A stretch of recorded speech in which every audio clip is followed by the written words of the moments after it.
इसके बाद प्रभु ने योशुआ से कहा, तुम मत डरो और नहीं घबराओ। सब योद्धाओं को साथ लेकर ऐ पर आक्रमण करो। देखो, मैंने ऐ के राजा को, उसकी प्रजा, उसके नगर और उसके देश को तुम्हारे हाथ दिया है। ऐ और उसके राजा के साथ वैसा ही व्यवहार करो जैसा तुमने यरीको और उसके राजा के साथ किया।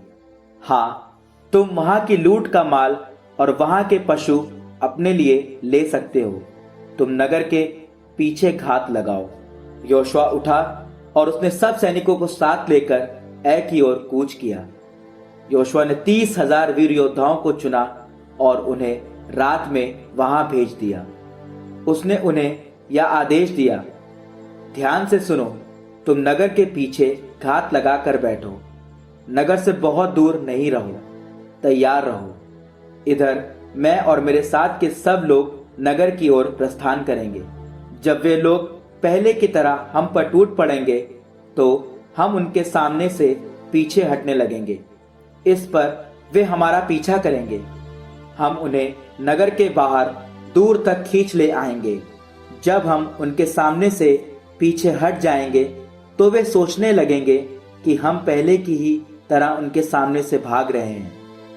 तब तुम अपने छिपने के स्थान से निकलकर नगर पर अधिकार कर लोगे, क्योंकि प्रभु तुम्हारा ईश्वर उसे तुम्हारे हाथ दे देगा।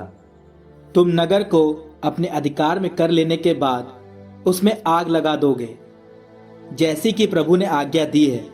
यह तुम्हारे लिए मेरा आदेश है। यह कहकर योशुआ ने उन्हें भेज दिया।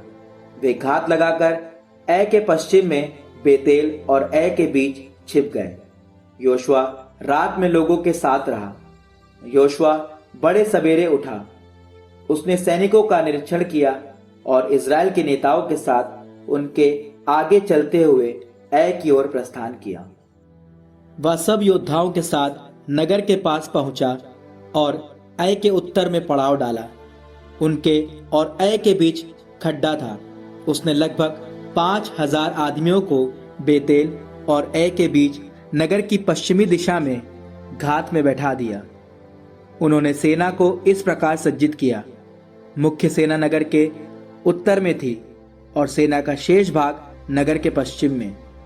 परंतु योशुआ ने वहां रात घाटी में ही बिताई। ऐ के राजा ने जब यह देखा तब वह, उसके सब सैनिक और नगर के लोग शीघ्र ही इज़राइल के विरुद्ध लड़ने को अराबा की ओर उतार तक बढ़ आए, क्योंकि उसे पता नहीं था कि उसके विरुद्ध नगर के पीछे से घात लगाई गई है। योशुआ और सब इज़राइली उनके सामने से हट गए और उजाड़ खंड की ओर भाग निकले। तब नगर में मौजूद सब लोगों से उनका पीछा करने को कहा गया। वे योशुआ का पीछा करते करते नगर से दूर निकल आए। ऐ या बेतेल में कोई ऐसा आदमी नहीं रहा जो इज़राइलियों का पीछा करने ना गया हो। वे नगर को आरक्षित छोड़कर इज़राइलियों का पीछा करते गए। तब प्रभु ने योशुआ से कहा, अपने हाथ का भाला ऐ की ओर करो, मैं ऐ को तुम्हारे हाथ कर दूंगा। योशुआ ने अपने हाथ का भाला नगर की ओर किया। योशुआ ने जो ही अपना हाथ उठाया, घात में बैठे हुए लोग अपने स्थान से निकल पड़े और दौड़ते हुए आगे बढ़े। उन्होंने उसमें प्रवेश कर उसे अपने अधिकार में ले लिया और शीघ्र ही उसमें आग लगा दी। ऐ के योद्धाओं ने पीछे की ओर दृष्टि की तो क्या देखते हैं कि नगर से धुआं आकाश तक ऊंचा उठ रहा है।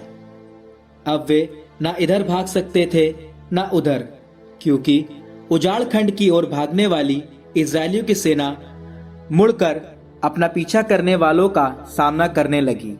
क्योंकि जब योशुआ और सब इज़राइलियों ने देखा कि घात में बैठने वालों ने नगर पर अधिकार कर लिया है और नगर से धुआं निकल रहा है, तो वे मुड़े और उन्होंने ऐ के लोगों पर आक्रमण किया।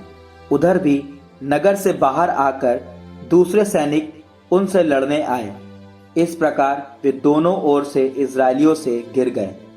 इज़राइलियों ने सबको मार डाला, ना कोई जीवित रहा और ना कोई भाग सका।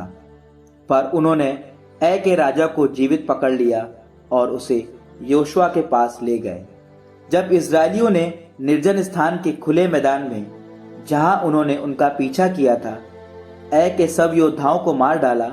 और जब सभी उनकी तलवार की भेंट चढ़ गए, तब सब इजरायली ऐ में घुसे और उसके सब निवासियों को तलवार के घाट उतार दिया। उस दिन 12,000 पुरुष और स्त्री ऐ के सब निवासी मार डाले गए। जब तक ऐ के निवासियों का पूर्ण संहार नहीं हो गया, तब तक योशुआ ने अपने हाथ में उठाया हुआ भाला नहीं झुकाया। इस्राएलियों ने प्रभु द्वारा योशुआ को दी गई आज्ञा के अनुसार केवल पशुओं और उस नगर की लूट अपने पास रख ली। योशुआ ने ऐ को जलाकर सदा के लिए खंडहरों का ढेर बना दिया। वे आज तक वैसी ही स्थिति में हैं। ऐ का राजा शाम तक वृक्ष पर लटका दिया गया। सूर्यास्त के बाद योशुआ ने आदेश दिया कि उसका शव वृक्ष से उतारा और नगर के फाटक के पास फेंक दिया जाए। लोगों ने उसके ऊपर पत्थरों का बड़ा ढेर लगा दिया, जो आज तक वहां विद्यमान है। इसके बाद योशुआ ने एबाल पर्वत पर प्रभु इज़राइल के ईश्वर के लिए एक वेदी बनाई। ऐसा करने की आज्ञा प्रभु के सेवक मूसा ने इज़राइलियों को दी थी। जैसा कि मूसा की संहिता के ग्रंथ में लिखा है, उन्होंने उसे पत्थरों से, जिन पर छेनी नहीं चलाई गई थी, एक वेदी बनाई और उस पर प्रभु को होम बलियां तथा शांति बलियां चढ़ाई।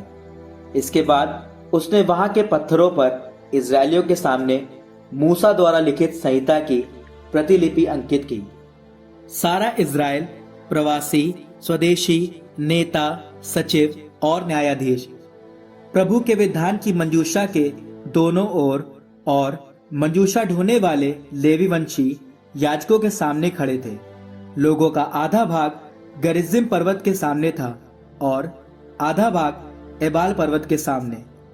ठीक वैसे ही जैसी प्रभु के सेवक मूसा ने इज़राइलियों को पहले आशीर्वाद देने की विधि बताई थी। इसके बाद उसने संपूर्ण संहिता के शब्द आशीर्वाद और अभिशाप ठीक उसी रूप में पढ़ सुनाए, जिस रूप में वे संहिता के ग्रंथ में लिखे हुए हैं। मूसा द्वारा बताई गई सब बातों में एक भी बात ऐसी नहीं थी जिसे योशुआ ने सारे इजरायली समुदाय, स्त्रियों, बच्चों और उनके साथ रहने वाले प्रवासियों के सामने ना पढ़ा हो।